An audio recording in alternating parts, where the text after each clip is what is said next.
Oi, gente! Tudo bem com vocês? Então, gente, vamos lá. Hoje a live é sobre comunicação e interpretação. Gente, eu amo esses coraçõezinhos que vocês ficam fazendo subir aí, acho muito bonitinho. Quando a gente fala de comunicação e interpretação, a gente logo fica pensando em mensagem, em a forma como o outro interpreta o que a gente está falando, como a gente interpreta o que o outro está falando e as confusões que decorrem da dificuldade em se expressar bem e de compreender bem o outro, né? Quando vocês me pediram esse assunto, uma das pessoas falou, fala sobre comunicação não violenta, fala sobre a dificuldade que o outro tem de interpretar a gente, e aí rolam aqueles mal entendidos e da confusão na família, nas relações. E é verdade, dificuldade na comunicação é responsável pela grande maioria dos rompimentos, pela grande maioria dos desentendidos e das dificuldades, não só na vida pessoal, como na vida profissional também. E aí, quando a gente fala de comunicação, cara, é extenso, né? Porque a gente, a partir do momento que a gente encontra o outro, seja pessoalmente, seja virtualmente, independente se o outro faz parte das nossas relações ou não, ou se é um transeunte que trombou com a gente tá comunicando. Porque se relacionar é se comunicar.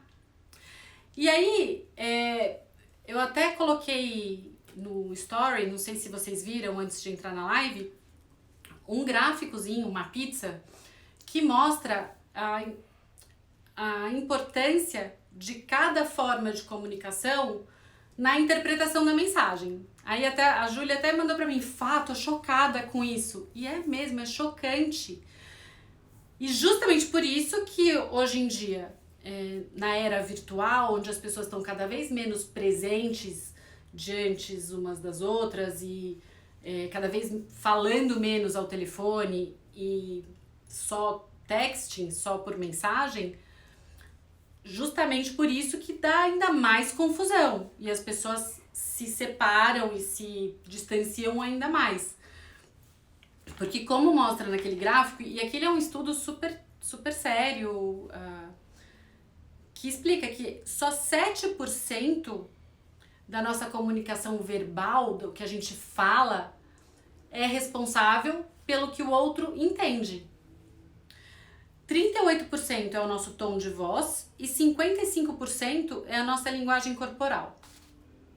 Então você imagina, quando a gente tem alguma dessas habilidades ou ferramentas deletadas, então no texto a gente não tem como mostrar a nossa postura corporal, né? Nem o nosso tom de voz. Então, o outro fica só com as palavras. E só as palavras dão muita margem para o outro imaginar qual seria a nossa postura corporal naquele momento, qual seria o tom de voz daquela frase. E ele imagina isso a partir das próprias experiências, expectativas, vivências, medos e etc. Por isso que dá tanta confusão. Por isso que às vezes você coloca de uma maneira objetiva e o outro entende como ríspido. Porque ele não tem acesso à sua postura e ao seu tom de voz quando ele lê o que você escreveu. Por isso dá mais confusão mesmo. Entende? Para vocês terem uma ideia, eu vou dar um exemplo assim bem basiquinho. Eu vou falar a mesma frase com entonações diferentes e posturas corporais diferentes. E aí vocês vão perceber o quanto isso é significante. Então, por exemplo, se eu disser te espero lá fora, e eu disser de um jeito, com uma postura corporal acolhedora e um tom de voz acolhedor, tô te esperando lá fora. Você vai falar, legal, tô com vontade de encontrar com ela, né? Agora se eu disser, tô te esperando lá fora, você já vai pensar duas vezes, vai falar assim, opa, não sei se eu quero encontrar com ela lá fora, ela tá pé da vida, o que será que eu fiz pra ela? E se eu levantar, levanta um pouquinho aí, Igor. Se eu levantar e falar, tô te esperando lá fora, encher o peito e for pra cima, você vai lá fora encontrar comigo? Não, né? Provavelmente não, a menos que você curta uma briga. Eu não iria. Você percebe o quanto a nossa postura, não só do corpo, mas o tom da voz, impacta diretamente na forma como o outro interpreta a mensagem? E o quanto isso fica precário quando a gente não tem à nossa disposição enxergar o outro e escutar o outro? A gente só tem o texto. Por isso que os emojis fazem tanto sucesso. Porque quando você coloca ali 3 beijinhos, ou coraçãozinho, ou o abracinho, o que você tá falando pro outro? Fica tranquilo que eu não tô querendo partir pra cima de você, não tô brava com você, eu só tô te mandando essa mensagem. Ele alivia e passa uma informação que você só poderia passar se a pessoa estivesse te vendo ou te escutando. Porque ela não tem como saber qual é o teu estado de espírito quando você está escrevendo aquilo. Né? Ela pode, e se ela interpretar isso a partir das palavras, sem considerar essas outras informações e sem emoji, provavelmente o que ela vai levar em consideração são as coisas que passam na cabeça dela. Então, se ela tem alguma culpa, se ela pisou na bola com você, ela já vai ficar achando que você tá falando dessa maneira porque você tá brava, porque ela pisou na bola. E às vezes você nem sabe que ela pisou na bola ou nem se importou com isso. E ela já fica achando, né? Fora isso, existe a maneira como cada um tem mais facilidade de entender a comunicação e de se comunicar. Então, por exemplo, isso é uma coisa que normalmente dá muita confusão entre os casais. Existem pessoas que são mais verbais e que dão mais valor para as palavras, tanto quando elas falam quanto quando elas escutam. Existem pessoas que dão mais valor e entendem melhor quando as atitudes. Existem pessoas que dão mais valor e entendem melhor o amor, por exemplo, através do tato. São mais sinestésicas. Então, para uma pessoa, então temos lá um casal. Para mim, pode ser que falar eu te amo seja mega importante. Quando eu digo eu te amo pra alguém, nossa, aquilo é muito sério e eu não falo à toa, eu só falo se eu realmente amar essa pessoa. Só que pode ser que pro meu namorado ou pro meu marido, ao contrário, ele não dê valor nenhum pras palavras, ele acha que falar eu te amo qualquer um pode falar, que não significa nada. Em compensação, que demonstrar amor pra ele e entender amor é você fazer pelo outro. É você passar na padaria e lembrar, nossa, olha, tem um sonho aqui, eu sei que a Fabi adora sonho, então eu vou levar um sonho pra ela de creme que ela adora. Isso é demonstrar amor. E é assim que ele entende. Só que quando eu entendo e demonstro falando e o outro não valoriza o verbal e entende e demonstra agindo, os dois vão se sentir pouco amados. Porque a forma como um entende normalmente é a forma como essa mesma pessoa demonstra. E se o outro entende e demonstra de outra maneira, tem uma encrenca nessa comunicação aí. Essa comunicação ela não tá acertada, ela não tá sendo estratégica entre os dois. E aí o que acontece? Se sentem pouco amados e começam a se distanciar e começa a dar briga. Ah, você não me ama. Claro que eu amo. Não, você não me ama, você não fala, eu te amo. Mas eu demonstro de outra maneira. Não importa. Você entende? Essas confusões que vão dando é uma encrenca. E tudo isso tá ligado à comunicação. Por isso que a comunicação ela vai muito além das palavras. Ela envolve a nossa postura corporal, a nossa linguagem corporal, como eu falei, ela envolve o nosso tom de voz e ela também depende da forma como a gente entende melhor os sentimentos e a gente expressa os sentimentos. Então, olha quantas questões vão temperando a nossa comunicação e deixando ela cada vez mais complexa e muitas vezes subjetiva, né? Então, se a gente não tem essa atenção, a gente às vezes se estrepa mesmo nas relações e dá falta de comunicação. Até porque a primeira coisa que a gente precisa se preocupar quando a gente fala em comunicação, entendendo já todos essas nuances, é que a gente está comunicando ao outro e ao mundo o tempo inteiro quem a gente é. Através da forma como a gente se porta, da forma como a gente se veste, da forma como a gente se coloca, como a gente fala.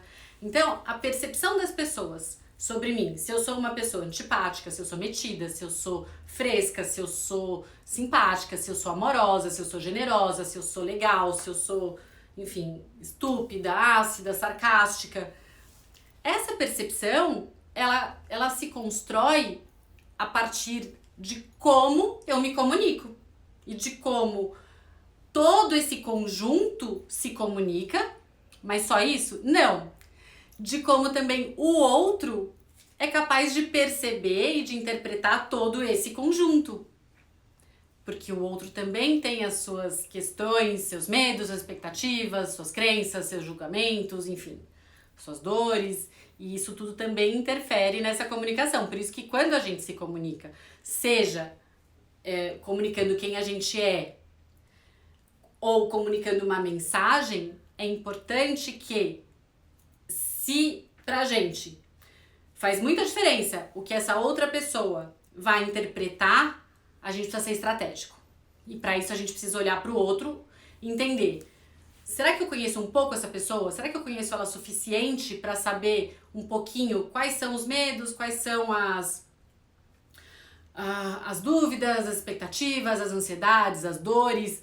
Porque aí eu consigo me adaptar um pouquinho, ter um pouquinho mais de jogo de cintura, ficar mais maleável para que ela interprete a mim e a minha mensagem da maneira que mais se aproxima do que eu realmente estou querendo dizer. E aí começa a complicar esse desafio da comunicação, porque a gente tem que pensar não só na gente, mas a gente tem que pensar no outro também. Quando a gente fala em pensar no outro, a gente tem que se colocar no lugar do outro para fazer isso. Porque sem se colocar no lugar do outro, fica impossível, né? Quando a gente começa a pensar no outro para se comunicar, principalmente agora falando em mensagem, mais do que a nossa comunicação de quem somos, mais do que a gente está a fim de que o outro entenda. A primeira coisa é clareza. É lembrar que ninguém tem bola de cristal.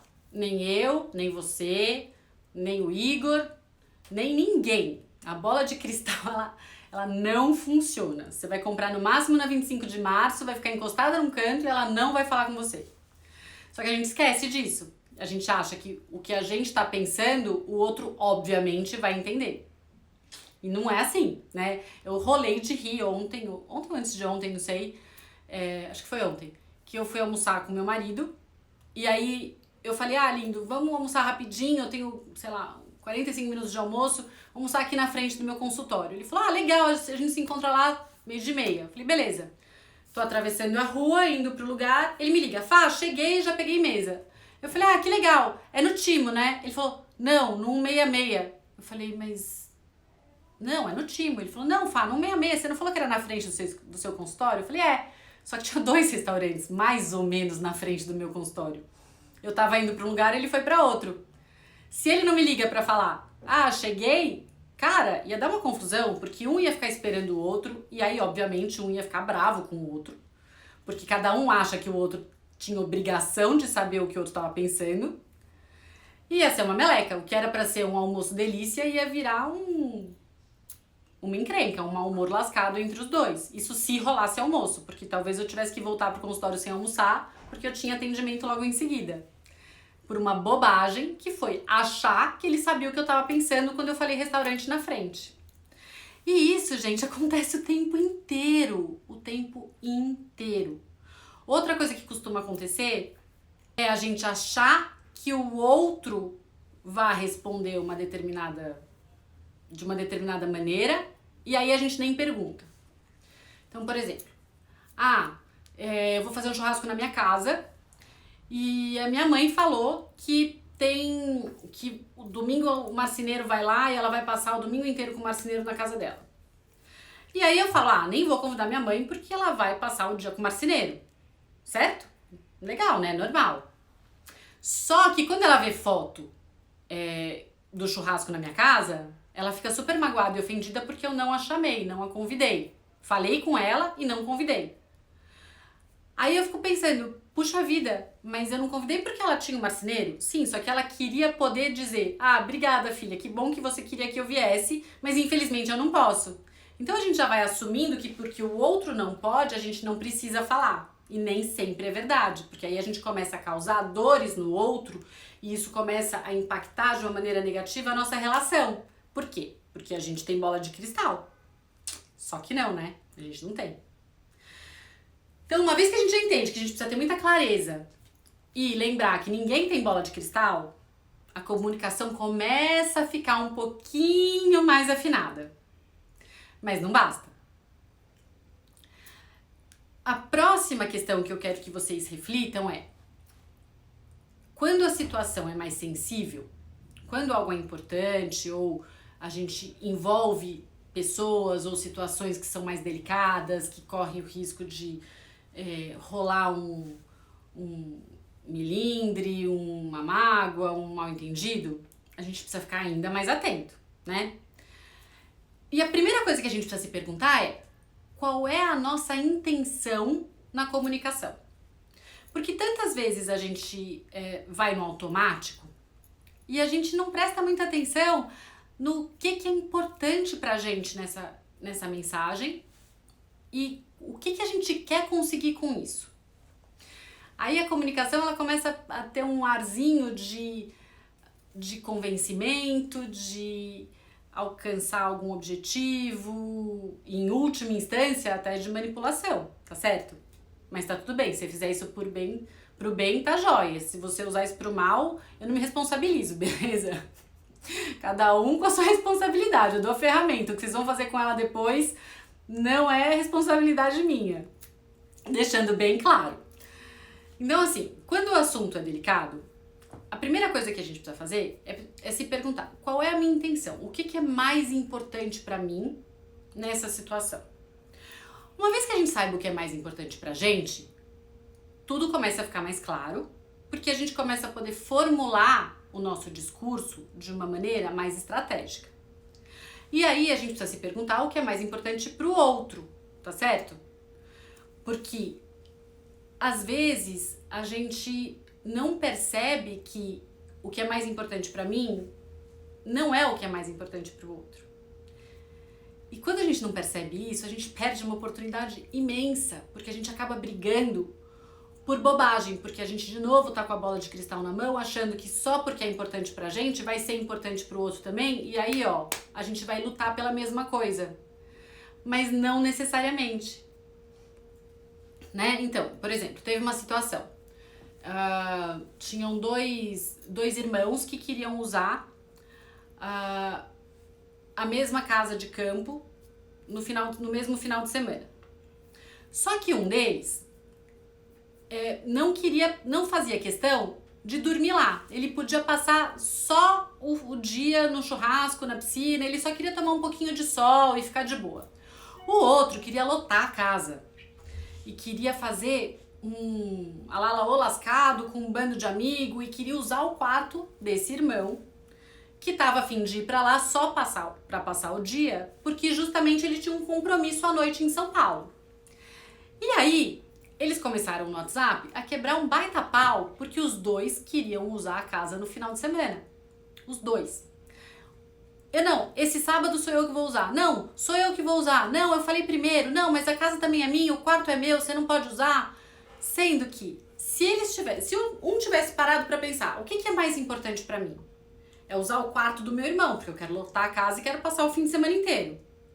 E se o outro, tivesse pensado, cara, mas pra mim, eu só preciso passar o dia porque eu quero relaxar, eu quero sair um pouco de São Paulo que eu não aguento mais e eu vou ter que voltar pra São Paulo à noite. Então não me importa que ele use meu quarto à noite. Eu só quero poder passar o dia lá. Se eles tivessem tido a clareza e o cuidado de deixar claro o que era mais importante para um e mais importante para o outro, era super conciliável. Não teria dado aquele quebra-pau entre os dois, a família não teria ficado estremecida, os pais não teriam ficado chateados e os dois teriam usado a casa numa super boa, cada um à sua maneira. E a gente faz isso o tempo inteiro a gente tá olhando só para o que é importante pra gente, genericamente, como um todo, e não olhando nos detalhes o que é mais importante pra gente. Muito menos nos detalhes o que é mais importante pro outro. A gente muitas vezes nem pergunta de que forma isso é importante pro outro. E aí a gente perde a oportunidade maravilhosa de conciliar e de sair todo mundo ganhando. Porque quando todo mundo sai ganhando, é bom para todo mundo. O problema é que na comunicação a gente está muito voltado para os nossos interesses e não nos importando muito para o que é importante para o outro. Essa técnica que eu expliquei para vocês é uma técnica que é uma ferramenta muito usada na mediação de conflito. É você se perguntar, mas por que isso é importante para mim? 3, 5, 7 vezes, até você chegar na raiz da questão do que é importante. E tentar buscar o que é mais importante para o outro. E se puder, inclusive, perguntar para o outro o que é mais importante. 3, 5, 7 vezes. Por que isso é tão importante para você? Quando a gente faz isso, a gente descobre, na grande maioria das vezes, que o que é importante para mim é conciliável com o que é mais importante para o outro. E aí a comunicação fica clara, assertiva, estratégica e a solução beneficia a todos. Quando a gente... E aí, beleza, você já sabe o que é mais importante pra você, você já imagina o que é mais importante pro outro. Se você conhecer muito bem essa pessoa e o assunto for ainda mais delicado, tipo um assunto que vai dar pau, um assunto que você já sabe que, nossa, vai dar meleca quando eu tocar nesse assunto, e você conhecer bem a pessoa a ponto de saber como ela funciona internamente, como é a dinâmica dela, se ela é mais explosiva, se ela é mais sensível, se ela se magoa à toa. Ainda tem um outro exercício que é muito legal, que chama o exercício do camarote, do teatro. Como é que a gente faz isso? Então vamos lá. Vou dar um exemplo. Eu preciso falar pro meu marido, ai meu Deus, que seria? Eu preciso falar pro meu marido que eu quero ir viajar, sei lá, para um retiro espiritual em Mykonos. Vai encrenca, né? Assim, vai colar. E eu sei que ele vai ficar puto da vida. Ou eu quero falar pra ele que eu fiz algo que eu sei que ele não vai gostar. O que a gente faz? A gente já sabe que o assunto é tenebroso. E que o outro provavelmente vai receber mal esse assunto. Se a gente precisa falar mesmo, o jeito mais fácil de ser estratégico nessa situação é a gente colocar todos os personagens no palco de um teatro. Então, coloco ali eu, o meu marido, e se tiver mais algumas pessoas envolvidas, coloco lá também. Só que eu saio de mim. Eu vou pro camarote e assisto do camarote o circo pegando fogo. Eu assisto do camarote, eu virando pro meu marido, ou pra quem quer que seja, e falando uma coisa que ele não quer ouvir, que ele vai ficar pé da vida. Como eu falaria normalmente. Eu falo, nossa, sei lá, bati seu carro. Aí ele fala, pô, como você fez isso? Você tá, de novo, você tá louca, nananana. E aí começa o quebra-pau. Se eu conheço bem ele e sei como ele normalmente reage, e eu tô olhando lá do camarote, eu tenho a oportunidade de pensar, beleza, desse jeito não vai dar certo, vai dar uma baita briga. Agora, experimenta, pega um script, dá lá pra sua personagem, que é você mesma, e fala assim, fala a mesma coisa de outro jeito. Fala pra ele, nossa, você não sabe o que aconteceu, eu tava, sei lá, indo fazer uma coisa pra você, e aí um carro me fechou, mas fica tranquilo, porque o cara tem seguro, já tá tudo organizado, nananã. Como é que ele reage? Como é que ele recebe isso? De outra maneira. E aí você pode ir fazendo essa brincadeira de como você falaria e como o outro receberia várias vezes. Até que você chegue em uma forma de se comunicar que seja mais assertiva e que provoque uma defesa menor e um ataque menor, por consequência, no outro com relação a você.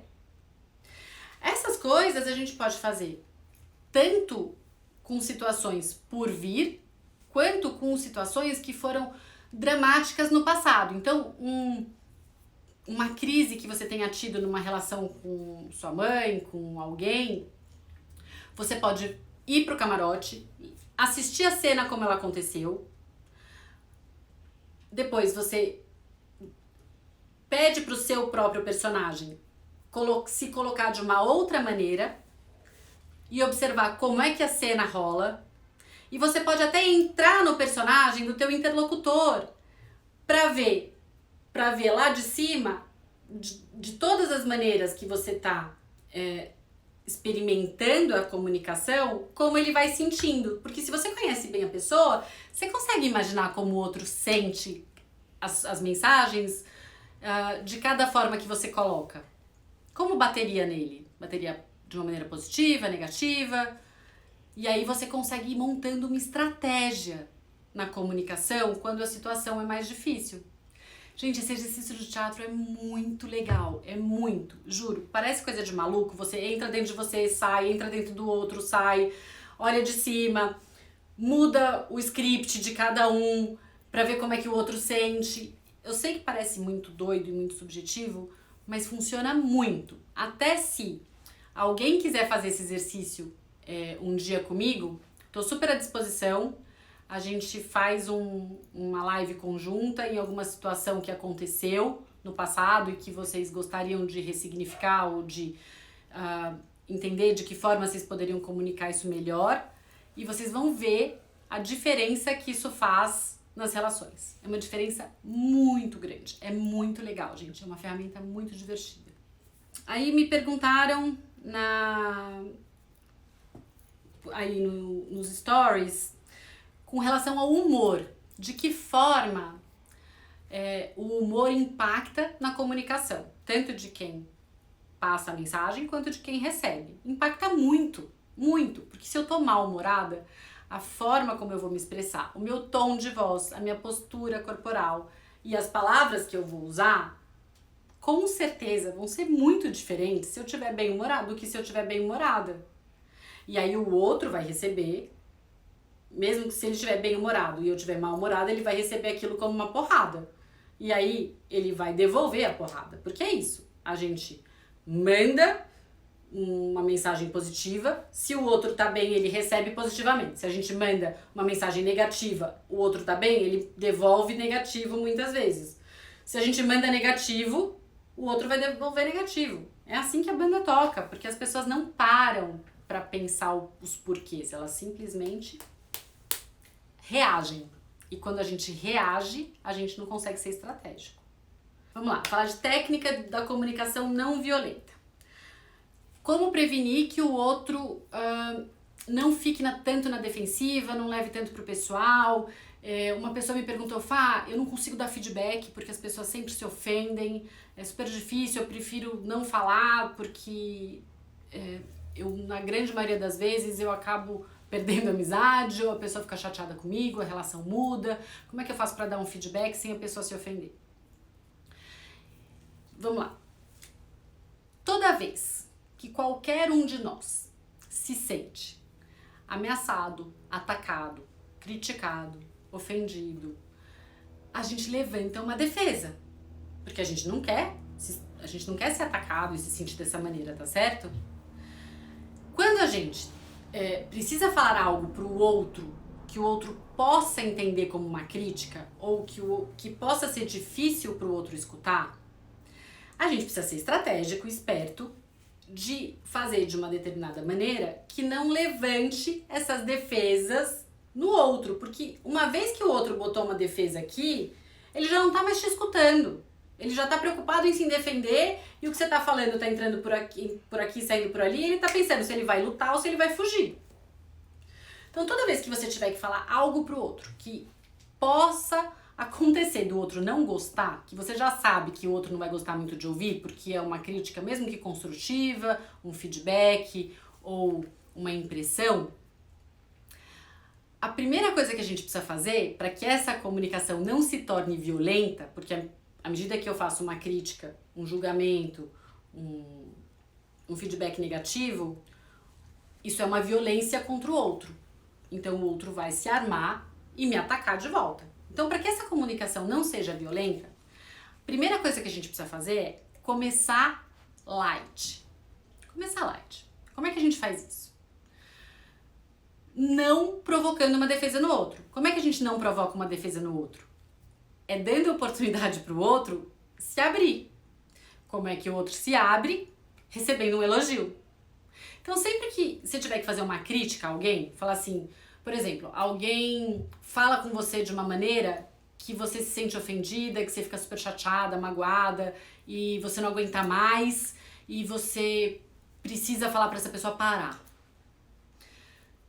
Se você virar para ela e falar assim, você falou comigo desse jeito, você mandou catar coquinho, você é estúpido, você é grosseiro, eu não aguento mais. O outro vai levantar uma defesa, uma barreira, não vai te escutar e vai falar, sou nada, você que é louca, você que é muito sensível, e vai começar um quebra-pau lascado, tá certo? As pessoas vão brigar, porque um atacou, o outro se defendeu e parou de escutar. Então, se você não tá gostando da forma como o outro fala com você, por exemplo, como é que você faz para não levantar uma defesa que se transforma em ataque e ainda assim transformar isso no outro para que você não siga sendo magoada? Você começar a conversa com, nossa, eu preciso tanto conversar com você, eu te amo tanto, ou você é uma pessoa tão legal, a nossa amizade é tão importante, ou o nosso amor é tão importante, enfim. Começa a baixar as defesas do outro. Começa por aí. E sempre, mesmo que seja uma pessoa que você não tem uma relação muito próxima, sempre tem alguma coisa bacana que você possa dizer para começar essa conversa. Sempre tem um elogio sincero que você possa fazer. Todo mundo tem alguma coisa de bom. E se para você é importante falar isso, é porque de alguma maneira essa pessoa é importante na sua vida. Seja profissional, seja pessoal, seja social. Se tá te incomodando esse ponto, é porque essa pessoa tem um peso.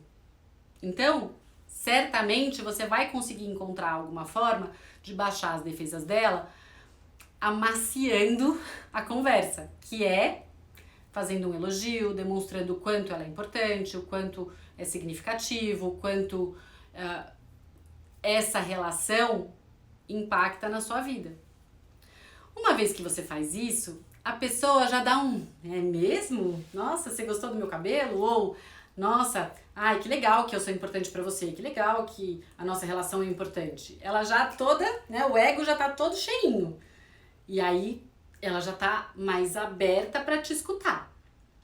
Só que não adianta nada você fazer isso, amaciar a carne ali, se você em seguida falar assim, então, mas você fez isso. O dedo no nariz do outro, esquece, a pior coisa. A pior coisa que você pode fazer numa situação de conflito ou sensível é botar o dedo no nariz do outro. Botou o dedo, o outro entra na defensiva e ataca ou foge de você. Como é que você pode fazer então? Se você quer falar pro outro que ele tá fazendo de errado ou de ruim contra você e você não pode apontar o dedo pro outro, como é que você faz isso? Você faz colocando pro outro como você se sente. E não entra na questão do que o outro tá fazendo, se é certo, se é errado, se é bom, se é ruim. Sai do julgamento, sai da acusação. E leva pro outro a sua situação, os seus sentimentos, a sua percepção.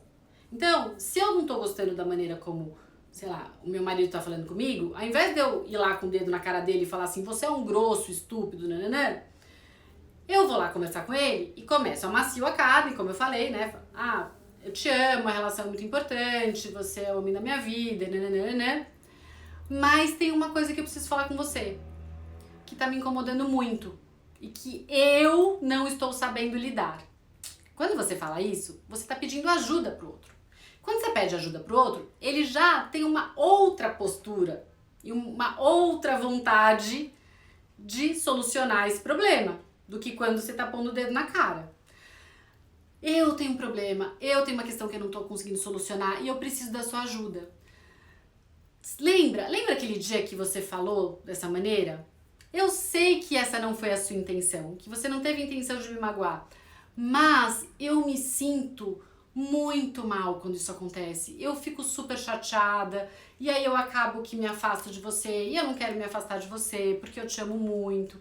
Então eu preciso te pedir para que você busque uma outra forma de falar comigo quando você fica nervoso, irritado, porque desse jeito acaba que provoca em mim uma reação que não é legal nem para mim, nem para você, nem para nossa relação.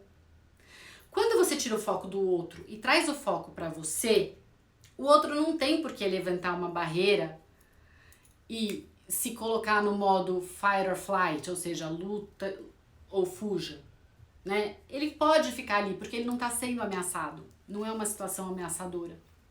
Comunicação não violenta é você conseguir colocar para o outro situações difíceis, complicadas, críticas, dores, compartilhar com o outro situações e verdades que são suas de uma maneira que você não o acuse, porque toda vez que a gente põe a acusação, o outro para de escutar, porque ativa a parte do cérebro chamada amígdala, que apaga o córtex pré-frontal. A amígdala é responsável pelos impulsos, né, de lutar ou fugir, e o córtex pré-frontal pelo raciocínio. Só que quando a amígdala é ativada, ela apaga o raciocínio. Então a pessoa já não está mais te escutando, ela só está preocupada em como ela vai se defender ou como ela vai atacar. E nunca acaba bem. Nunca dá certo. Muito provavelmente essa discussão vai escalonar, os dois vão ficar muito magoados, muito ofendidos, porque cada vez que cada um está tentando se defender, acaba ofendendo ainda mais o outro, e aquilo que a gente fala, o tempo não apaga. Sempre vai ficar para sempre ali. Então, a melhor forma da gente colocar uma situação difícil é a gente falar como a gente está se sentindo. Eu nunca vou esquecer, eu estou lembrando agora de uma situação na minha vida que eu fazia dança de salão. E eu amava dançar, amo até hoje. E eu treinava pra caramba, fazia aula 3 vezes por semana e eu queria muito sair pra dançar com o meu grupo de dança, porque eu fazia aula particular em casa. E o meu marido, super ciumento, não queria deixar de jeito nenhum. Não, imagina, você tá louca, não vai, não vai, não vai. Só que aquilo tava, caramba, me sufocando, porque eu queria muito, eu não achava justo, eu não ia fazer nada de errado, só ia sair pra um lugar de dança de salão, com o grupo da dança de salão, com o professor, não era uma balada, uma rave. Aí, toda vez que eu falava com ele, tocava nesse assunto com ele, era um desconforto, porque ele se sentia ameaçado, eu me sentia presa, e não terminava bem, e eu não conseguia o que eu queria. Até que um dia eu virei pra ele e falei assim, lindo, preciso ter uma conversa muito séria com você. Ele falou, o que é? Eu falei, tô muito sufocada. Ele olhou pra mim e falou assim, você tá sufocada? Eu falei, Fê, tô muito sufocada, eu preciso respirar, cara. Não tá dando, eu tô muito sufocada. O palhaço, porque ele não se sentiu ameaçado, nem agredido, pega uma revista e começa a me abanar. Respira, Fafa, respira! Eu nunca mais esqueci, eu ria tanto. Eu falei, lindo, não é isso, eu preciso falar com você. Ele, fala, Fafa. Falei, amor, eu tô sufocada porque eu preciso, se você quiser vir junto, você pode, mas eu preciso ter essa experiência, eu preciso poder sair pra dançar com o grupo de vez em quando, porque não faz sentido pra mim só ficar dançando na salinha do prédio, eu quero ter essa experiência, pra mim é importante, e eu não vou fazer nada de errado, a gente combina as regras, eu danço só com o professor, não danço com ninguém que me tire pra dançar, enfim, tinha todo eu abri várias oportunidades para ele colocar o que era importante para ele, para que ele ficasse o mais confortável possível. Mesmo sabendo que o mais confortável possível para ele nessa situação não seria nada confortável. Mas ele, como não se sentiu ameaçado, agredido e se sentiu e pôde expressar o amor dele por mim e abrir mão do conforto absoluto dele para me deixar feliz, a situação foi resolvida da melhor maneira possível, né? Eu fiz lá o dia da dança com a turma, ele não gostou muito, mas ele ficou confortável da forma como eu fiz, e eu fui dançar com o grupo absolutamente apaixonada por ele, porque ele foi tão fofo, tão inteligente, que eu fui Fiquei 1 hora e voltei para casa contando para ele como tinha sido e mais que apaixonada do que eu estava antes, enquanto eu estava sufocada, entende?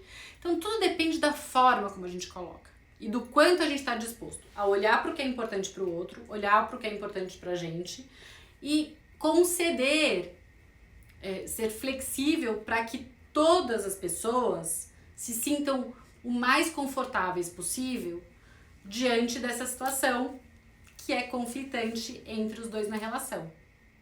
Mais uma pergunta. Sou responsável pelo que digo e também pela interpretação do outro? Sim e não. Pelo que você diz, sem dúvida, né?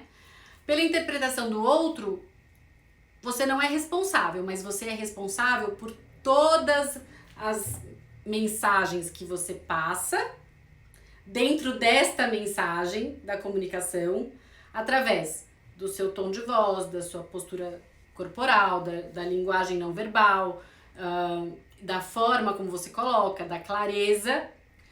E todas essas questões, elas impactam na interpretação do outro. Então, por esse caminho, sim, você é responsável. Agora, você não é totalmente responsável pela interpretação do outro, porque depende do humor do outro, das expectativas do outro, dos desejos do outro, dos medos do outro e das experiências de vida que o outro teve e que o levou até aquele momento, porque elas também vão influenciar em como ele escuta a mensagem que você está passando. Então, o que você pode é minimizar os mal-entendidos e a desconexão da mensagem, dando o maior número de informações possíveis para essa pessoa. Vamos lá, Igor. O que mandaram aí? T.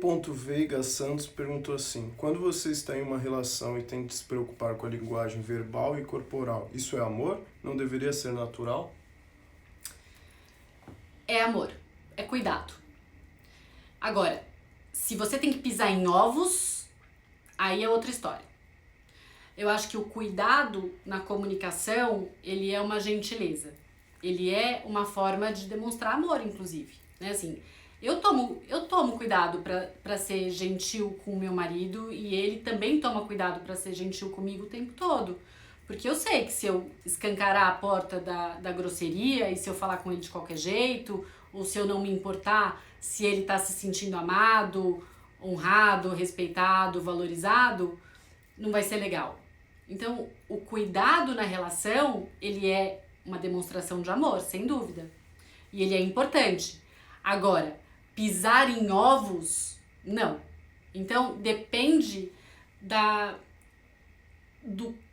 intensidade dessa preocupação e desse cuidado. Se é amor ou se não é amor, entendeu? Porque se você pisa em ovos é uma relação abusiva. Aí já não é amor. Agora, se você cuida da relação e é recíproco, putz, é amor que transborda. Entendeu? É isso? Amados, é isso. Amei falar com vocês. Acho que eu respondi todas as perguntas. Se eu pensar mais alguma coisa, depois eu ponho no Stories. Combinado, gente? Até quarta que vem. E se vocês tiverem alguma ideia de live que vocês queiram, please, me mandem, porque eu vou amar responder pra vocês e, enfim, falar sobre o que vocês querem ouvir. Isso é o que é o mais importante pra mim. Tá bom? Amo vocês. Tchau, tchau.